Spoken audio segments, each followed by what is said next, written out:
My name is Julian Marshall.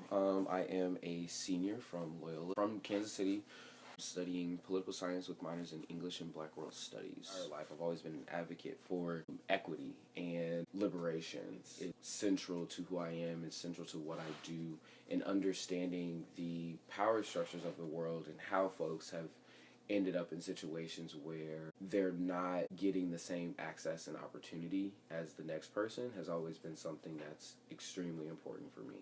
The Black Tribune was a publication dedicated to people of color, written by people of color for people of color. We started last October, and we had a pretty good run with that. Went on a hiatus just to do some rebranding, and we'll be coming back with that probably after we graduate. I went to a Jesuit high school, so I was steeped in Jesuit tradition, and what we often find at Jesuit schools, or at least in the two schools that I've been to, is that we say we're big on social justice. We say we care about our students of color. We say we care about our disabled students. We say we care about X, Y, Z. But the action is actually far from that. And when those communities get to raising their voice and start to, talk about their problems, it's silenced or attempted to be silenced. And that for me has been extremely unsettling. But at the same time, it's rejuvenating because it's the theory of, you keep trying to shut me down, so I have to figure out a different way to do this, because I'm going to do this. I'm going to raise my voice. I'm going to put you on notice. I'm going to change the culture. I'm going to fight for what I know is right, and I'm going to hold you accountable for the things you say you're going to do. I don't love Loyola, but I've loved my time here because I have grown immensely as an activist, as a writer, as a person. I've gone through a lot in the regard of the senior administration. We don't want to upset the status quo. We are comfortable with our privilege. We are comfortable with having these absurd boundaries and barriers in front of our students of color and in front of our disabled students and our LGBTQIA students. But for what reason? You learn to love your own voice.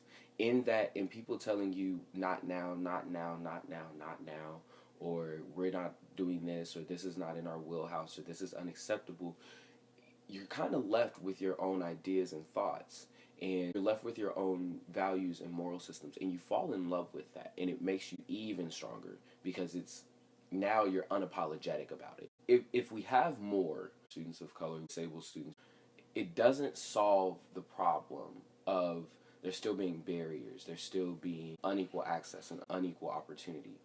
So yes, we need more, but at the same time, we have to start looking at the spaces that we're in, and we have to transform those spaces. And just because there's more of them, on campus or in our Loyola community does not mean that they're still having the best experience that they could. So we have to change the space to welcome and provide for those students at the same time.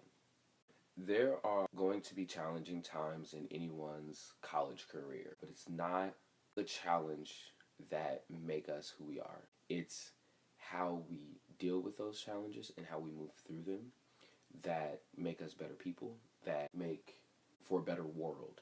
When faced with challenges, it's important to take time to heal, to analyze that situation, and then move forward. So when we understand the challenge, we are no longer hindered by that or hurt by that or set back by that, but we're made stronger because we understand more deeply.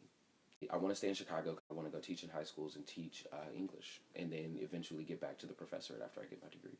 I know I'll leave a huge impact on my students, and if I can leave that impact on my students no matter where they are, I'm okay with making that difference.